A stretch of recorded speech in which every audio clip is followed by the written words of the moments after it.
Hello, what's up? This is GKLA here. Let me hope everybody doing pretty fine. Nkuko mubizi iyi ni ya channel yanyu bagezaho utuntu tw'ubwenge, especially utuntu two kuri internet twagufasha kwirinda ibitero by'ikoranabuhanga, hacking nkuko mubizi. Uyu munsi rero tukaba twaje kuvuga ku kibazo kimaze iminsi kuri social medias, ariko especially Facebook, aho usanga kuri profile yawe se cyangwa yanjye, wamanuka munsi muri profile ugasanga harimo amafoto y'urukozasoni, video z'urukozasoni. Ari ibintu bimaze gukora frustration ku bantu bagiye batandukanye, ntabwo tubikunda, n'abandi bantu ndishobora yuko batabikunda.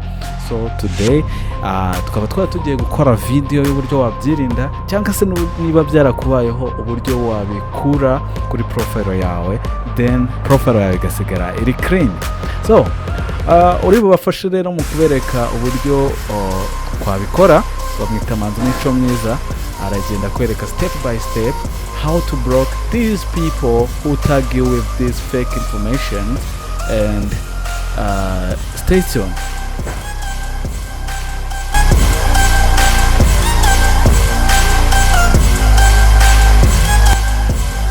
Ikintu uzakora cya mbere, uzajya kuri Facebook iyo ari yo yose, ariko duhere kuyitwa web.facebook.com.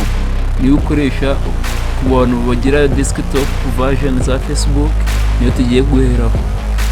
No kwinjira kuri Facebook yawe ugakora login kuri account yawe, umubare w'ibanga na username. Ibyo ntabwo ari ngombwa kugira ngo tubibereke, ariko uzaklika ku ifoto yawe aho ngaho iburyo. Numara guklika ku ifoto yawe uzakomeza.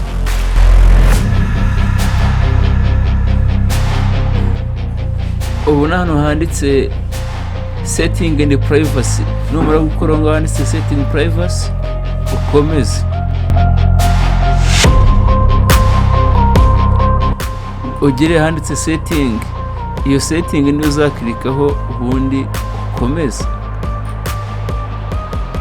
Azahita yafunguka tab iteye muri ubwo buryo.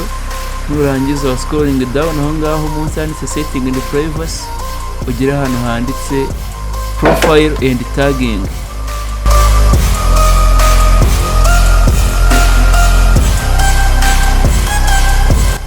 Ukimara kuyifungura profile and tagging, uzakora scroll down ntabwo ni ukumanuka ugana hasi.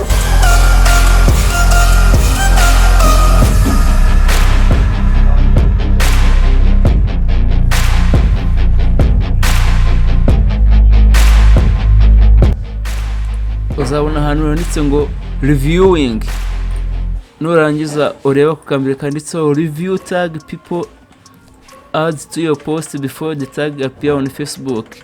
Ubwo icyo bisobanuye ni ukuvuga ngo nukubanza ukamenya ibyo bagutaginzemo mbere yuko bijya kuri Facebook yawe. Bitewe nuko abantu benshi barapostinga, hari ibintu by'ingenzi bashaka kugupostingamo wenda wari uhari, ariko hari n'ibintu bitari by'ingenzi cyane cyane nka bino by'amashuri ukozasoni. Ugenda ubikuramo wakoze review, urabanza ukareba ikintu ugiye kugutaginga ni ikihe, ukabona kucyemeza. Ako ngako ugakande gahinduka ubururu, ndetse ujye no kuri ako ka kabiri kanditseho review post you tagged in before the post appear on your profile. Post yose bagutaginzemo mbere yuko ijya kuri profile yawe, ugomba kubanza ukamenya iyo ariyo mbere yuko ijya kuri profile yawe. Bitewe nuko kenshi umuntu araza akaza kuri profile yawe ugasanga umushoro ukozasona n'ibindi bintu bitari related n'ibyo ukora, ugasanga rimwe na rimwe birakwangiriza isura muri societe. Ugomba rero kubanza ukabikorera review ukabyemeza, warangiza nako ukagakana kagahinduka ubururu. Iki kibazo kiraba gikemutse. Iki ni icya mbere.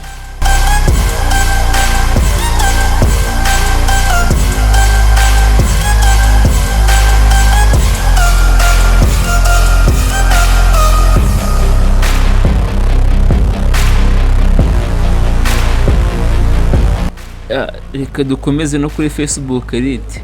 Ukimara gufungura Facebook Lite, uhita ubona ahantu hari ifoto yawe, aho ngaho urahakora kugira ngo bikorohere. Warangiza nabwo ukajya ahantu handitse profile yawe ariko uscrolling down ukajya handitse setting. Aho ngaho kuri setting and privacy uhitamo ahanditse setting.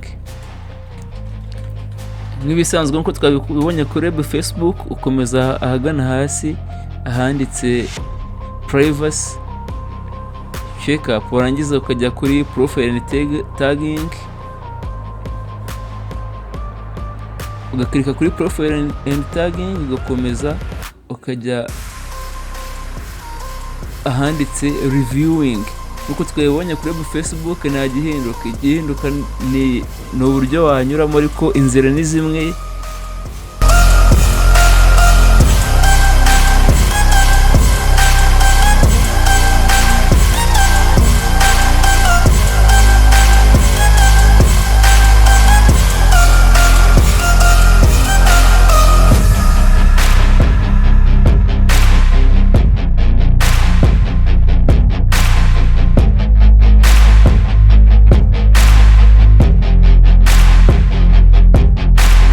Bishatse kuvuga yuko iyo umuntu ashatse kugutaginga, ni nko kuvuga ngo runaka twari turi kumwe cyangwa ari muri ino foto.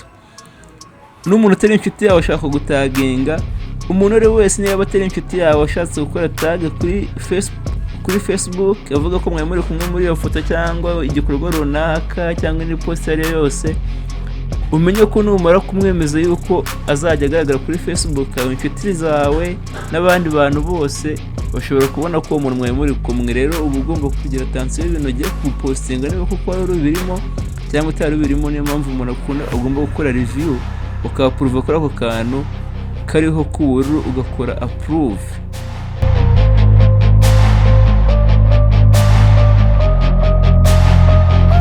So reka nizere yuko ibintu byose twaberetse mwagiye mubikuramo igisubizo cy'ikibazo mwari mumaranye iminsi. Ariko nanone nkuko mubizi, buri munsi dukora cyane kugira ngo tubagezeho ibibazo by'ibisubizo izo mugenda mwibaza mu gukoresha imbuga zigiye zitandukanye, harimo Facebook, Instagram, TikTok ndetse n'izindi abantu bajyaho bagira ngo bagire icyo bigeza. Murakoze rero, nari Yves Iradukunda, uwakoze video yari Manzi Mico Myiza, yabafashije kumenya uburyo mwakemura iki kibazo. Turamushimira cyane. Ciao ciao.